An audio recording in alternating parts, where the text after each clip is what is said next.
Thanks very much indeed. It's really good to be here, and may I start by thanking our good friends at the British Council for organising this event, and to Mitch Leventhal for hosting us. Actually, for me, it's a particular pleasure to be here because I actually was employed by SUNY. Back in the 1980s, I worked for SUNY up in Albany and have very happy memories of a bar called Washington Tavern, which I better not say any more about.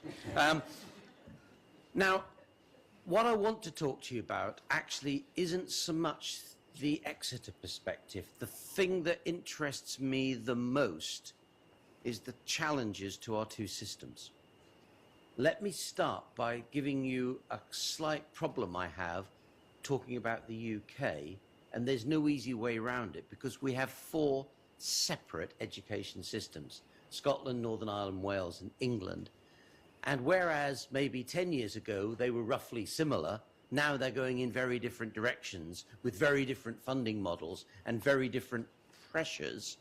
So although I will be talking in the main about England, there is a complication, and to give a very quick summary, the area that's in most problem is Wales, which gets about 15% less funding per student than England.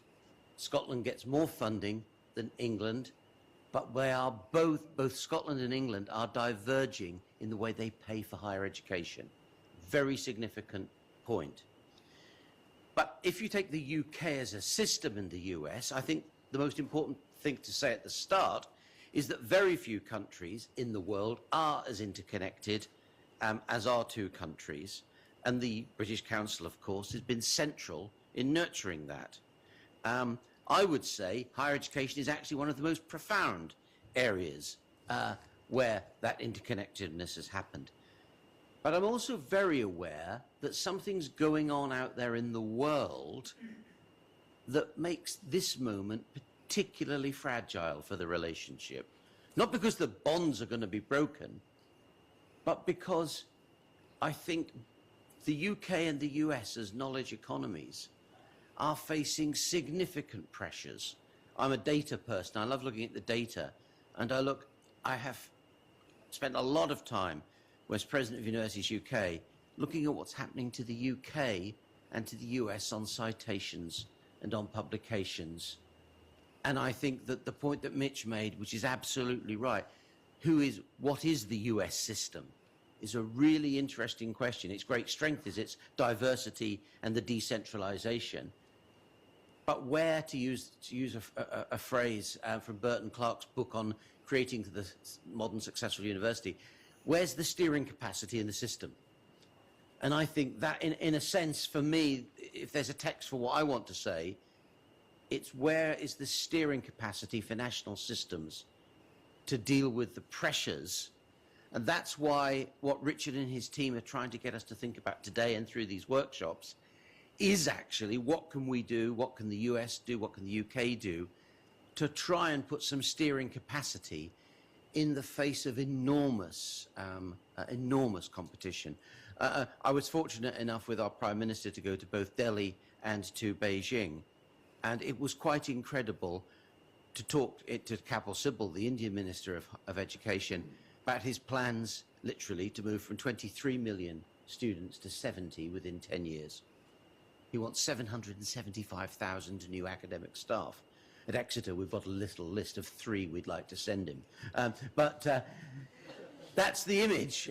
He wants to create 14 entrepreneurial universities. I was there 2 weeks ago, and his new move is to create a meta university, which is basically distance learning.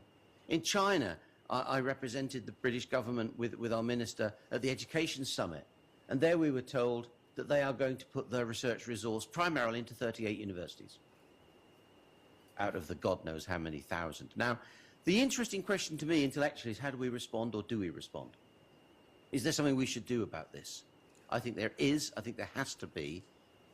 I think what that means for the UK, let alone for Scotland, England, Northern Ireland, there's some big issues here, but the US is a really interesting system. As I said last night, and I'm not going to repeat it, because some of the data is showing some very interesting trends in publications, and the highest level citations If you want to look at this, an organisation called Evidence, who work out of Leeds in Britain, Evidence are doing a lot of work on world citation rates. And it's very, very interesting what's happening. To get in the upper decile of world citations, you now increasingly have to publish with someone in another country. Now, I think that finding, by the way, is exactly why Richard's got his finger on what we need to be doing. Because it's very tempting to stand here of all places in the world and think nothing could shake this colossus. Nothing could shake the US system. It is the premier system in the world. Except, as you will know, if you look at the evidence data, on bang for buck, and this is from memory, if the UK ranks at 100, an index for high-level citations per dollar spent, the UK ranks at 100, Japan is 49, and the US is 14. I just say that not because US has got the money to invest so the result is still incredible, but if you actually look at the long-term trends, this implies something's happening in knowledge economies as China pulls its people home. The US has trained them, funded them quite often. Now they're being pulled back. Go to Xinhua and meet the number of people who've come back in the last 3 or 4 years from major American and European institutions. Now, I'm not trying to say this is a massive threat today, but my intellectual question to you all is how do we steer it differently, or should we? And that's why I think the dialogue's of critical importance, because it's terribly easy, and John made this point very much to me last night, it's very tempting actually to forget this relationship because it's natural. Who's going to fund it? I mean, poor old Richard's got a big problem at the moment, getting the money from our government to fund UK-US collaboration because the systems are well funded. But that doesn't mean they don't need funding, not because the money's needed, but because you need the steering capacity to move the system to react in certain ways. So like all universities, Exeter has relations. I just want to say a word about what we're doing. Our Director of International work at Exeter, Sean Curtis, is here. What we're doing is we're moving from the MOU model of 300 or 200 bits of paper, photos, plastic mementos. We're trying to work with 12 universities around the world. And by the way, here's the crunch point, and invest in those relationships. I mean, it is very unedifying to go to India, as I've done several times in the last couple of years, with other vice-chancellors from other parts of other bits of the system in the UK, who stand up and say, we'd like to offer your best students a place at our university. The symbolism of this is just dreadful. But of course, they're doing it sometimes for financial reasons. For Exeter, and I suspect for many of the other British institutions here, the international is the realm of investment. It's about investing in relationships. System to system can mean country to country, or the SUNY system. It can also mean university to university in a way that's deep and profound and sustainable. And I think that's the micro and the macro of the model that we need to work on. Now, system to system is the British phrase. I only heard it first time 3 weeks ago. The interesting thing is if you take the long-term trends, the UK and the US are clearly the dominant system-to-system relationship. But if you look at the data, the growth in the UK is massively into China. And China is now the country where most collaboration is going on, and I think all leading UK and certainly all leading US institutions are linking that way. But it's also the case that system to system is happening around the world. Our government has sat, I mean, and this is really interesting, Mitch, to me, because the difference. We have a kind of committee, subcommittee of the cabinet, and a part of that is a group chaired by the Minister for Higher Education, and he sits down with people from all the different government departments, and he says, literally, where should we put our money? That's a really interesting question. And they say, tier one is the US, but it doesn't need any money because that happens anyway.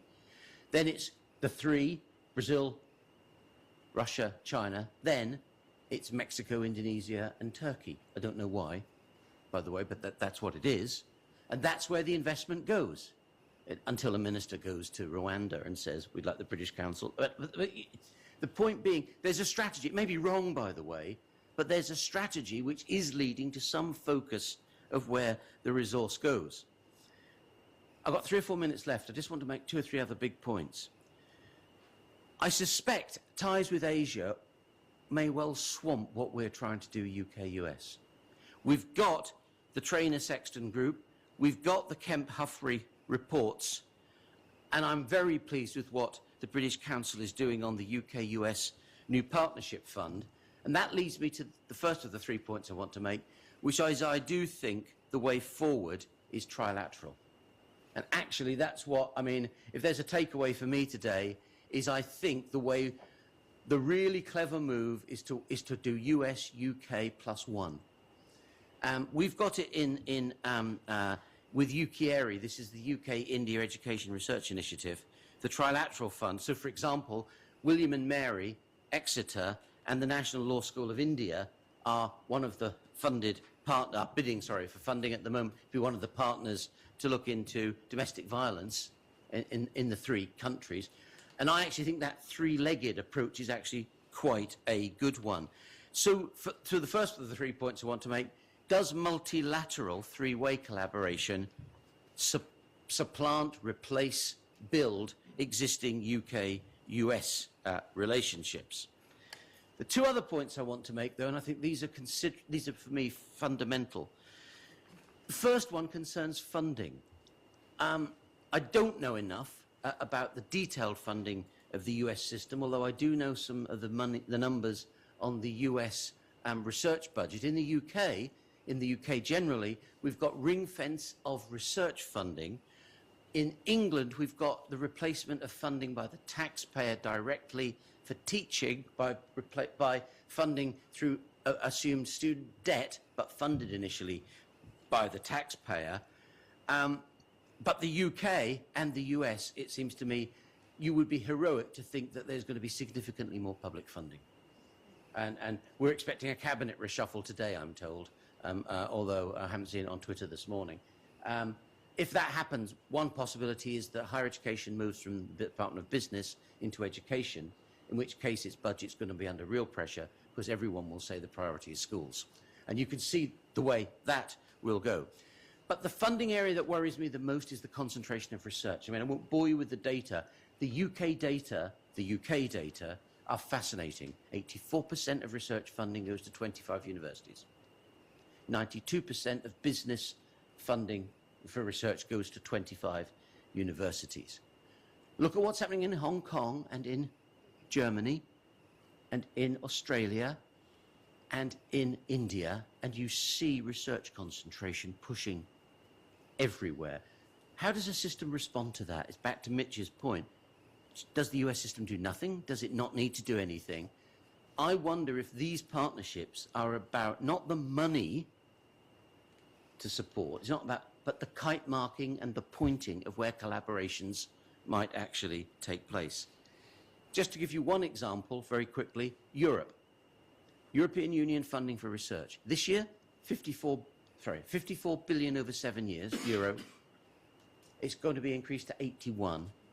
They're very interested in trilateral. There's a trend coming here. And the US could be that trilateral partner. The UK wins 15% of all European research funding and 20% when it's peer-reviewed. Most heavily peer-reviewed. So we think we've really got to think globally in that way. Final point I want to make is just on costs and efficiency. And one thing I've noticed that's happening is that UK and American institutions are having to reduce costs and become more efficient. So I noticed that Birmingham and Nottingham now fund a joint international officer in Brazil. I noticed that Warwick and Monash are collaborating. I noticed that UKERI is asking, the next phase of UKERI, UK-India, is going to get technology transfer staff from India and the UK to work together. So I think the point I'm trying to get is that whilst there may not be a steering capacity, there is a direction to history here. So let me conclude. I do think that the UK and the US are leading and dominant educational systems, but I also think that the explosion of activity and funding from other parts of the world, especially Asia and increasingly Brazil, will precipitate a change in the evolution of the UK-US relationship. I think that's an opportunity and not a threat.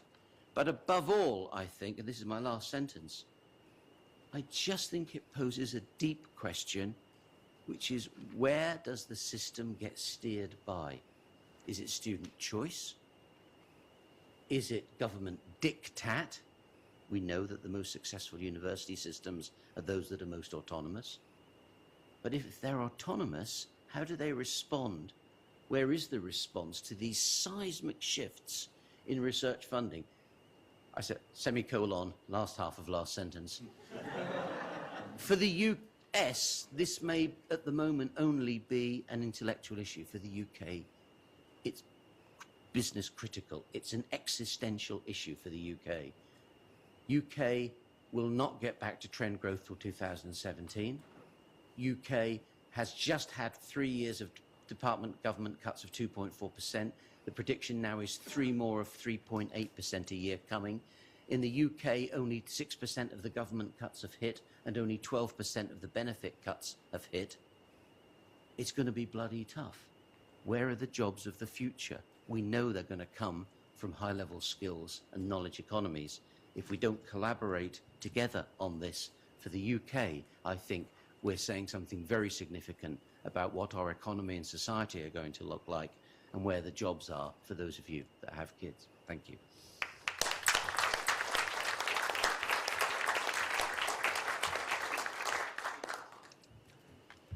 So your weekend plans are cancelled. We're staying for the whole weekend to discuss those heavy topics. What a terrific introduction, and thanks very much. Now I'd like to welcome Donald Filer to the stage for his short words. Donald is the Director of Global Affairs, Head of the International Office at Yale University. Previous to that, also took up several senior positions at Connecticut College up in New Haven, and we welcome you to the stage. Thank you.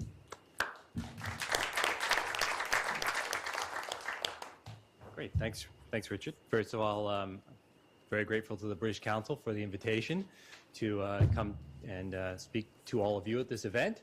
I've been looking forward to it very much. Also looking forward to visiting SUNY's Global Center. I hadn't been here before. It's a great chance to come see your turf and this fabulous facility.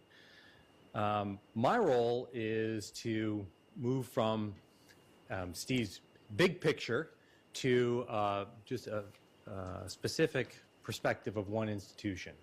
And I'd like to start by going from broader down to narrower. And there are lots of ways in which our institutions collaborate together, from partnerships, networks, consortia. I want to talk a little bit just about partnerships and not get into all of the other various ways that we do work together. There are many partnerships that, how about that?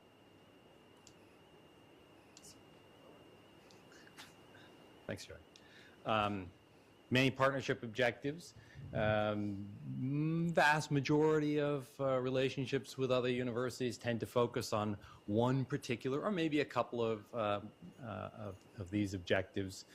And the ones where, we all have these agreements that cover more than a couple of areas tend to be these agreements that don't actually say anything and that are so vague and fuzzy that not a whole heck of a lot comes out of them anyway.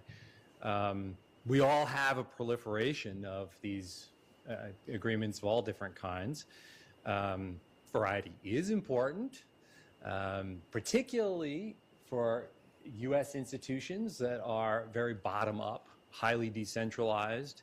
The greatest way to ensure that something doesn't happen is to tell somebody to do it. We have to get people inspired to want to do things, and the reality is the most precious resource that we have is people's time. And to get somebody to invest their time, you really have to go through a process of helping them to, or for them to articulate why this is a good thing to do, and having all these different folks with different approaches in different fields of work. That's why we have a lot of different variety. Of course, there are downsides. There are a few of them. And in a large, complex institution, for the most part, we just say, well, some things will work spectacularly well and some things will work a little less well. So we have started moving more towards the theme that Steve mentioned of focusing on a handful of relationships. And we actually talk about 4.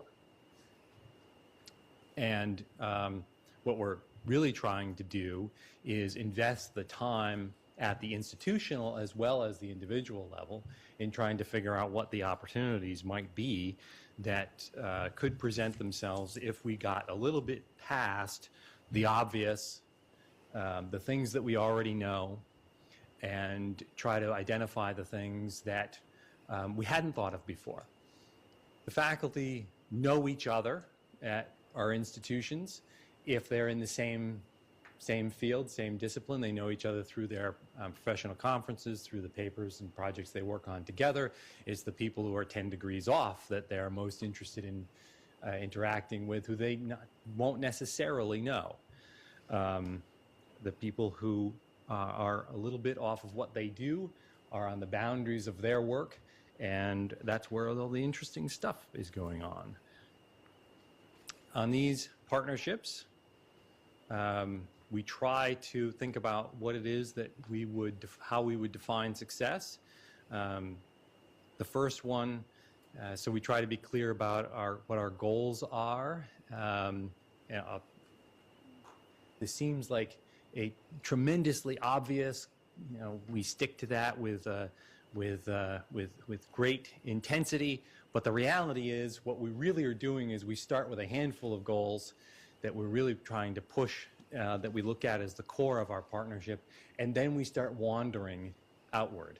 And the wandering part is messy and not clear and highly inefficient, and that's where the great surprises can be that yield to this 1 + 1 is greater than 2. These unexpected opportunities arise because of the institutional effort being put into trying to do something that we all don't have the time to do. So I'll talk a little bit about the university-wide first, and the specific example of Yale and University College London Collaborative. This is not to say that we don't have tons of different things going on, joint research projects between our faculty and faculty at your institutions. Students, it's still for us one of the most popular destinations for our students. Most of our students actually only go abroad during the summer times. Very, very few of our students will go abroad during the academic year. The one place they will go during the academic year is the Paul Mellon Center in London, because of the close association with the Yale Center for British Art, both funded by Paul Mellon. That's the one place they will go during the academic year. Everybody else pretty much will only go during the summer times. So we have students all over the place in the UK, and we don't need to encourage them. We do provide some advising and some structure and some assistance through grant funding, but for the most part, they're eager to go. So we have lots going on. We also have this annoying tendency of having our provosts leave Yale and go to serve as vice chancellor of some of your institutions. We hope we stop that trend. But let me talk about the University College London. This started as a relationship between our cardiovascular departments, and started between 2 people in the 2 different departments who knew each other quite well and have for years been trying to recruit the other to come and work at the other institution. Well, thankfully, they finally gave up on that idea and said, okay, let's figure out a different way of working together because I'm never coming to your place and you're never coming to my place. What do we do? And so they did the usual introduced each other to their other colleagues in their departments, devised some joint research projects. But the next thing they did is they came and spent time in one place or the other. So when John Martin, who's the head of cardiovascular at UCL, comes over to Yale, he doesn't stay there for a few days, he stays for 2 weeks. And because our medical complex, you can't tell what department you're in by wandering through the hallways, you move from one department to the other, he just wanders about and wanders into an office and starts talking with somebody. Those conversations led naturally to the, oh, I should introduce you to so-and-so back in UCL. And from there grew this idea of, there are unexpected results that could be found by connecting people who should know each other but don't. We have, from this project, already put together 4 faculty workshops in cardiovascular, not surprising, nephrology, dengue fever, but our history faculties have also had a workshop together. So we're trying to move it beyond biomedicine and move it into the humanities and the arts and social sciences as well. There have been a number of joint symposia. There have been a speaker series that's focused on biomedicine with half a dozen people from UCL coming to Yale and half a dozen going the other direction. And all of these things have been keyed towards trying to get to know each other in a way that we wouldn't have normally. It is the one way that we believe that we can, as an institution, build the intensity and complexity of the relationship in ways that would not happen if left to just the natural course of things. So the institution can add value through my office, through the central administration in our School of Medicine, and through our provost's office and other places. We can add value to this relationship and make things happen that wouldn't happen normally. We don't know where it's going to go. We have a steering committee, which is made up of respective 2 deans from each side, 2 senior officers from each side, and a collection of other people. As I said, we have all of these independent activities with faculty doing things on their own, and we're encouraging more of that kind of activity. We don't know where it's going to go, and that is where we think the true value of this actually lies. We don't disagree that the future of much of the research we do and the education we do it's not international, it's not through bilateral relationships. It is, it's all those things. It will continue to be more kinds of, whether it's student mobility or joint faculty work or online activities, sharing our research, our research library collections. All of those things we'll be doing more of. We'll be doing more of these trilateral kinds of activities. We're excited that we have 2 proposals in the UKUS program. Looking forward to Libby and her colleagues working through that large pile of proposals and hearing what comes out of that. So we think we'll be more of those kinds of things, but from an institutional perspective, we think that one of the things, at least for the next phase of time, that we can do that helps to advance the relationships between our universities and the output in research and teaching is these kinds of focused relationships that we can do with a small number of institutions. All the rest of the things that will happen at our institutions will continue to go on. We have over 1,000 research projects that we know of between Yale faculty and other folks from institutions all over the world. Our academic term has just ended, so there's a flood of people leaving campus.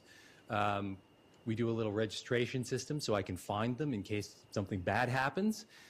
This summer, there will be people in 150 countries. It's just this summer.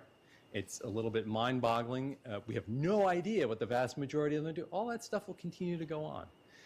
And that's one of the great things about our kinds of institutions.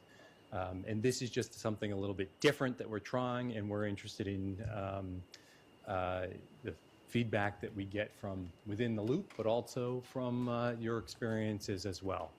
I really won't say anything about the unit-to-unit kind of collaboration, but as I said, the Paul Mellon Center and the Center for British Art is an example of that kind of activity which we're very proud at Yale, and we also encourage those things to do more of. So thank you very much, and I look forward to the rest of the conversation today. Thank you. Just before we break for coffee, let's get the conversation started for the conference. And so I think we'll just take one or two questions before we break for coffee. I have lots in my sleeve, but I'll just open it to the floor to start with perhaps one or two questions before we break for coffee. Press the mic. So initial question.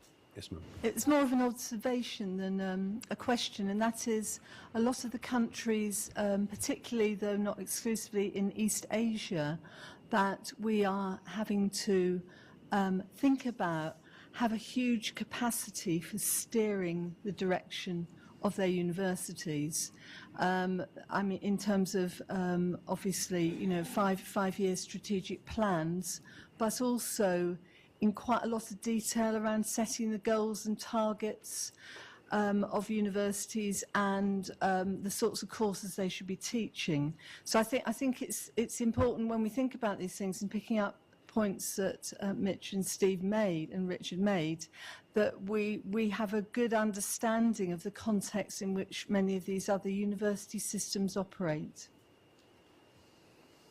I mean, just to say, I certainly agree with that. I mean, and I think one major issue for the UK and for the US is many of the countries that you could call our competitors in that way are very STEM focused. I mean, when you talk about where they put their effort, the money goes very much into the science base. One of the great strengths of the UK system and the US system is, of course, the valuing of the entire curriculum. But it does seem to me that's somewhere where I suspect UK, US collaboration, especially in the humanities, Richard, has got, you know, that is playing to strengths and is something that is a competitive advantage. Although I have to say, in India, we note that a lot of the collaborations funded through UKUS were actually non-STEM, which was a good thing. But I do think in certainly the kind of very strong East Asian, Southeast Asian knowledge economies, the focus is very much on part of the waterfront and not all of it. But it raises the question again, how do we respond? I mean, as I mentioned earlier, the UK's got 4 systems. Well, that's an issue. The US seems to me to be far more complicated. Do we not respond? Is that something we should not worry about? Who speaks for the 4 countries of the UK or the UK? Who speaks for the United States in these things? I think there's some quite difficult issues, which is why these kind of meetings, I think, are very helpful. Well, the U.S. is easy. No one speaks for the U.S. We all speak with all voices all at once. So. Yes, sir. I'm Preston Gilbert, the SUNY Center for Brownfield Studies at Environmental Science and Forestry in Syracuse. I'm the money guy. You know, I get the charge. I listened to Mitch's introduction, and this is a wonderful system. I have been given the charge of doing all the things that our wonderful presenters have talked about in a state with 2,252 political jurisdictions and 90,000 staff people and no money. And it's up to me to find the money. And so I am the money guy. And, you know, to that end, these presentations are wonderful, and I've been talking to Mitch just this morning. We've had a program going in Wales on 2 projects for pretty close to 5 years now. And I think the challenge is, with all these wonderful things we're going to talk about today, I was in Cardiff for a month back in October advancing these projects. And the only thing worse than the New York State economy is the British economy. And getting to these things funded is really, really a challenge now. And I think the challenge and the opportunity, because I'm a person who has spent his life turning challenges into opportunities, is for the council to work with all of us on engaging the private sector into paying for all of these things, because the pockets are very, very thin, as you folks from the UK know and as we know here in New York State. So we've got to find some innovative ways to get these things off the ground. Could I just briefly comment? I mean, I should declare an interest. I've just been employed by the Welsh Government to try and find a way through the funding issues for some of their problems. So I know very much the situation you're referring to. It's absolutely dire. I used to work in Wales, and the institution I'm in has just lost 20% of its student numbers for this autumn. You know, this is, but let me just be completely clear, this is partly because the Welsh Government is fed up of seeing all its institutions at the bottom of respective league tables, and they've decided to use money as a way of getting the attention of leaders, and it has worked. The situation in the rest of the UK is actually much more nuanced, and at the risk of sounding complacent, please, you know, if you actually, I'll talk about England, others can talk about Scotland. The England data are very, very, very interesting. If you read the Times Higher, our equivalent of the Chronicle, you'll see weekly stories about how humanities and social sciences are being decimated in the UK. It's a great story. It really, really makes you feel good to be decimated. The only problem with it is it doesn't quite fit the evidence. And the evidence shows that whereas last year we received, Guy and Ella and others can correct me, £5,961 for an arts and humanities student. This year, in most of the institutions represented here, we received 9,000. For an arts and humanities. It's rather a good time to be in the arts and humanities in the UK, actually. But the other issue I wanted just to say about the UK is if you take the English data for predictions for October 12 to 13, the average English university will have 9% in real terms more for teaching than it did last year because of the funding changes. Now, don't get me wrong, they're difficult, but anyone that says to you the English system is being decimated financially, it is actually, what is actually happening is the creation of a market. Now, that's an entirely different topic than today's, and the market will produce winners and losers, and you can have an ideological view on it. I think it should come out of taxation funding, personally, but the government has said no to that. So we are losing 80% of our state funding of teaching, but being replaced with more money, and students are still coming. We're only on an on a cohort size adjustment, we're 1.2% down in applications across the system this year.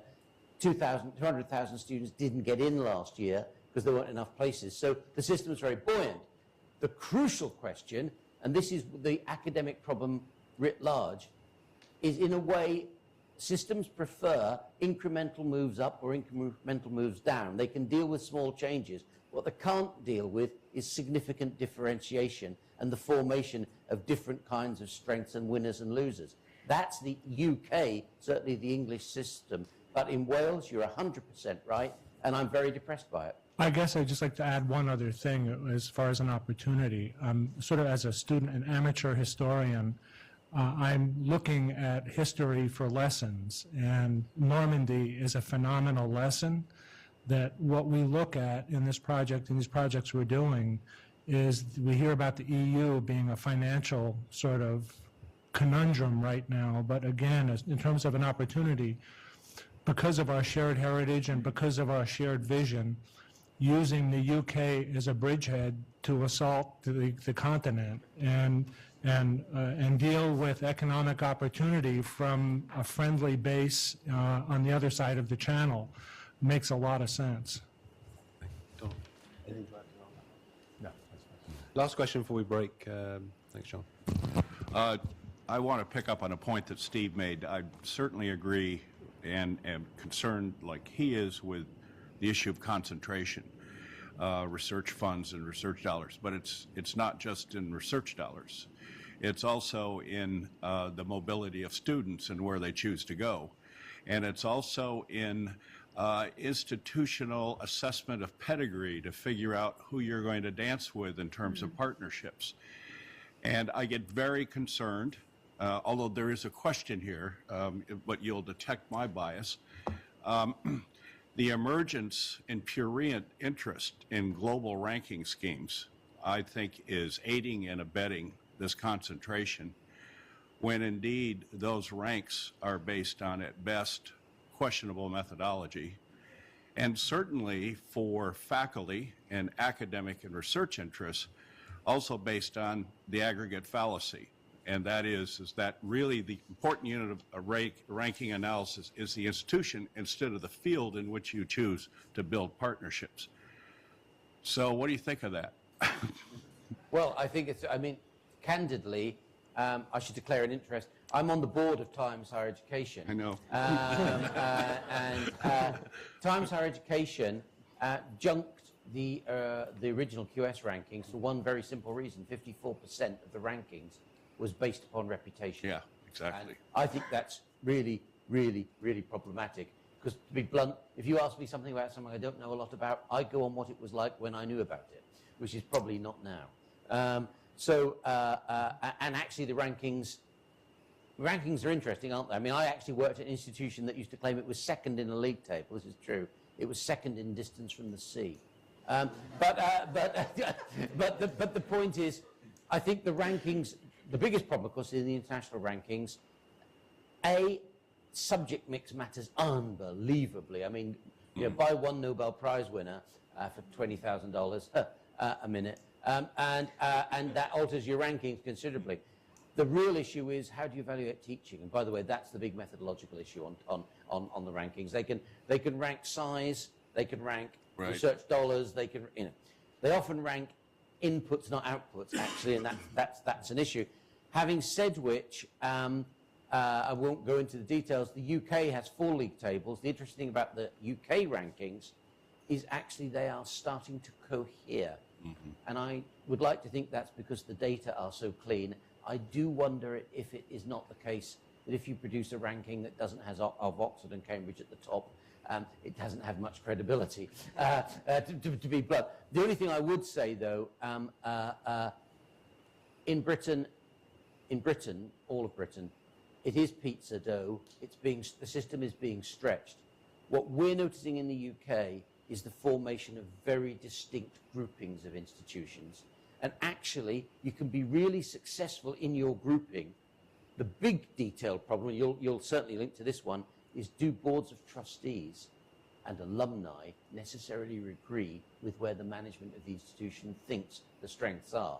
And that's the issue. It's not if you're in here or here or here, it's if you actually think you're somewhere else other than where you actually are. I would only say that for one of the advantages of working at a highly decentralized institution is that the people who are out somewhere in one center or department or whatever really don't care about the rankings and the league tables and so on. They're only interested in who the most interesting person is to work with or most interesting program. We see it less in the UK, really see it in China, where our list of partnerships with different institutions or collaborations runs from the obvious Beida Tsinghua to places that you would be hard-pressed to figure out where they are, because they have a particular expertise in something that has been identified by somebody at the institution. Thanks for that. I'm just going to break the rules. If it's a very quick question, a very quick answer. Abraham Verghese, University of Miami. Today we heard a lot of things about different issues we have faced or are facing right now from a national standpoint for UK as well as US. But when you start talking to the ministers in India, in Brazil, in China, I see nothing but opportunities. Based on the realities on the ground, which we discussed at length today, in a very short period of time before the window of opportunity closes upon us, what can we do very specifically as two nations to grab these opportunities for the benefit of our institutions? Well, can I just give a very quick answer? I negotiated the Science Without Borders deal for the UK, went out there to do that. That was £180 million. We just got in very quickly. I was there for the India negotiations on UKUS too, and in the China relationship. The one thing I would say, if there's one take-home for the UK-US institutions present, it is let us try and make sure we don't step on each other's toes. Let us make sure we don't allow ourselves to be played off. I mean, I won't say any more than that. But in all of those cases, don't go into it unless you know what you want. You can get sucked into things. You can get sucked into some stuff at the moment around entrepreneurial, innovation universities in India, where they end up actually asking you to work out what they should do. And there's some very complicated politics there. Actually, massive collaborative opportunities for UK and the US. I think UKUS, I mean, we had the minister come and speak at a UKUS event in Bangalore, and the money was completely incidental to the kudos of a British Council approved kind of project. I would just push the British Council to make all funding conditional on trilateral participation. That, by the way, is the way I chaired the China group recently, and that's the way we're going to propose the China activity that is the same as UKUS, which will be a Chinese institution, a UK institution, and hopefully a US institution. And I think that's a very clever way of actually leveraging the funding and making sure we don't miss out on the opportunities. And these kinds of sessions are extraordinarily helpful because they advance the conversation. It's this kind of, we don't keep talking to each other, we miss things that, again, it's highly inefficient, but it actually produces better results.